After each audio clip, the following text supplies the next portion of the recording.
സ്വർണ്ണവില കുതിച്ചുയരുന്ന ഇന്നത്തെ കാലത്ത് ഒരു പവൻ സ്വർണം കയ്യിലുണ്ടെങ്കിൽ തന്നെ ലക്ഷപ്രഭുവാണ്.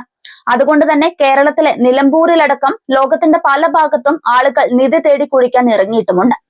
അതിനിടെ വീട് പണിക്കിടെ വലിയൊരു നിധികുംഭം കണ്ടെത്തിയിരിക്കുകയാണ് കർണാടകയിലെ ഗദഗ് ജില്ലയിലെ ലക്കണ്ടി എന്ന ഗ്രാമത്തിൽ. തൊഴിലാളികൾ വീടിന്റെ അടിത്തറ കുഴിക്കുന്നതിനിടെയാണ് സ്വർണ്ണാഭരണങ്ങൾ നിറച്ചുവെച്ച പുരാതന ചെമ്പുകുടം കണ്ടെത്തിയത്. തറക്കല്ലിനായുള്ള ഖനനത്തിനിടെ തൊഴിലാളികൾക്ക് ലഭിച്ച ചെമ്പുകുടത്തിൽ മാലകൾ, വളകൾ, മോതിരങ്ങൾ എന്നിവയുൾപ്പെടെയുള്ള സ്വർണ്ണാഭരണങ്ങളും ഉണ്ടായിരുന്നു. ഏകദേശം 1 കിലോഗ്രാം ഭാരം വരുന്ന ഈ സ്വർണത്തിന് 60 മുതൽ 70 ലക്ഷം രൂപ വരെയാണ് മതിപ്പ് വില. വാർത്ത പരന്നതോടെ നിരവധി നാട്ടുകാരും കാഴ്ചക്കാരും സംഭവ സ്ഥലത്ത് തടിച്ചുകൂടി. 8ാം ക്ലാസ് വിദ്യാർത്ഥി പ്രജ്വൽ റിട്ടിയുടെ വീടിന്റെ അടിത്തറ കുഴിക്കുമ്പോഴാണ് നിധി കണ്ടെത്തിയത്. പ്രജ്വൽ ഉടൻ ഗ്രാമത്തിലെ മുതിർന്നവരെയും തുടർന്ന് അധികാരികളെയും വിവരം അറിയിച്ചു.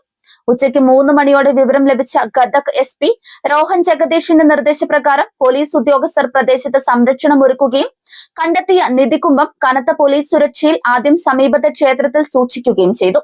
പിന്നീട് സർക്കാർ പ്രതിനിധികളുടെയും ഗ്രാമനിവാസികളുടെയും സാന്നിധ്യത്തിൽ ഒരു പഞ്ചനാമ, അതായത് 5 സാക്ഷികളുടെ രേഖ തയ്യാറാക്കി. പരിശോധനയിൽ 466-നും 470-നും ഇടയിൽ ഗ്രാം ഭാരമുള്ള 22 സ്വർണ്ണാഭരണങ്ങളും പുരാതന ചെമ്പ് കുടവുമാണ് ഉള്ളതെന്ന് വ്യക്തമായിട്ടുണ്ട്. ഈ വിലപിടിപ്പുള്ള ശേഖരം കനത്ത പോലീസ് കാവലോടെ സർക്കാർ ട്രഷറിയിൽ നിക്ഷേപിച്ചിരിക്കുകയാണ്. കണ്ടെടുത്തത് നിധി തന്നെയാണെന്ന് പുരാവസ്തു വകുപ്പും വ്യക്തമാക്കിയിട്ടുണ്ട്. Additional deputy commissioner Durgesh Rudrakshi, SP Rohan Jagdish, assistant commissioner Gangappa, tahsildar Srinivasamurthy Kulkarni, Lakkundi വികസന അതോറിറ്റി ഉദ്യോഗസ്ഥർ ഉൾപ്പെടെയുള്ള മുതിർന്ന അധികാരികൾ സാഹചര്യം വിലയിരുത്താൻ സ്ഥലം സന്ദർശിച്ചു. ലക്കണ്ടി 12ാം നൂറ്റാണ്ടുകളിലെ കല്യാണ ചാലൂക്യ ക്ഷേത്രങ്ങൾക്കും പടിക്കിണറുകൾക്കും പ്രശസ്തമായ ക്ഷേത്രങ്ങളുടെയും ശില്പകലയുടെയും പറുദീസ എന്നറിയപ്പെടുന്ന സമ്പന്ന ചരിത്രമുള്ള ഗ്രാമം കൂടിയാണ്. 101 ക്ഷേത്രങ്ങളെയും അത്രത്തോളം പടിക്കിണറുകളെയും കുറിച്ചുള്ള ഐതിഹ്യങ്ങളും ഇവിടെയുണ്ട്. ആഭരണങ്ങൾ ഏത് ചരിത്ര കാലഘട്ടത്തിൽ പെട്ടതാണെന്ന് നിർണ്ണയിക്കാൻ വിശദമായ അന്വേഷണം നടക്കുകയാണ്.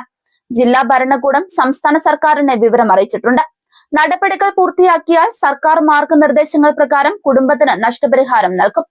ആദ്യം നിധിക്ക് അവകാശവാദം ഉന്നയിച്ച കുടുംബം ഇപ്പോൾ നിധിയുടെ പങ്ക് തങ്ങൾക്ക് വേണ്ട എന്ന നിലപാടിലാണ്. നിധി കൈവശം വെക്കുന്നത് പാപമാണെന്ന് ഗ്രാമത്തിലെ ചില മുതിർന്നവർ കുടുംബത്തെ അറിയിച്ചതിനെ തുടർന്നാണ് ഈ നിലപാട് മാറ്റം. നിധി കണ്ടെത്തി അവരുടെ ഭൂമി ലക്ഷ്മി ക്ഷേത്രത്തിന് പിന്നിലാണെന്നും അതിനാൽ ആ ഭൂമി ക്ഷേത്രത്തിന് ദാനം ചെയ്യണമെന്നുമാണ് ചിലരുടെ ആവശ്യം. ഇതിനെ തുടർന്ന് മറ്റൊരു വീട് ലഭ്യമാക്കാൻ സഹായിക്കണമെന്ന് കുടുംബം ഇപ്പോൾ ജില്ലാ ഭരണകൂടത്തോട് അഭ്യർത്ഥിച്ചിരിക്കുകയാണ്. നിരവധി പേർക്ക് നിധി കൈവശം വെച്ചതിലൂടെ നഷ്ടങ്ങൾ സംഭവിച്ചിട്ടുണ്ടെന്നാണ് ഗ്രാമത്തിലെ മുതിർന്ന വ്യക്തി ഇരണ്ണ ബന്ദി ചൂണ്ടിക്കാട്ടിയത്. ഇതിനെ അന്ധവിശ്വാസമാണെന്നോ കർമ്മമെന്നോ വിളിക്കാമെന്നും സ്വന്തം ഭൂമിയിൽ നിന്ന് സ്വർണം ലഭിച്ച ശേഷം ദുരിതത്തിലായി കുടുംബങ്ങളെ താൻ നേരിട്ട് കണ്ടിട്ടുണ്ടെന്നും അതുകൊണ്ട് പുതിയ വീടിനായി സർക്കാരിന്റെ സഹായം തേടാൻ നിർദ്ദേശിക്കുകയാണെന്നുമായിരുന്നു അദ്ദേഹത്തിന്റെ അഭിപ്രായം. നിധി കൈമാറിയ കുടുംബത്തിന്റെ സത്യസന്ധതയെ ബഹുമാനിക്കുന്നുവെന്നും നിയമപ്രകാരം അവർക്ക് ഉചിതമായ പ്രതിഫലം നൽകുമെന്നും അധികൃതർ വ്യക്തമാക്കി. കിട്ടിയ സ്വർണം കൊണ്ട് തന്റെ നാട്ടുകാരൻ നന്നായി പോകുമോ എന്ന ആശങ്കയും അന്ധവിശ്വാസങ്ങൾ പ്രചരിപ്പിക്കുന്നവർക്കുണ്ടെന്നാണ് സോഷ്യൽ മീഡിയയിൽ ഉയരുന്ന മറ്റൊരു വിമർശനം.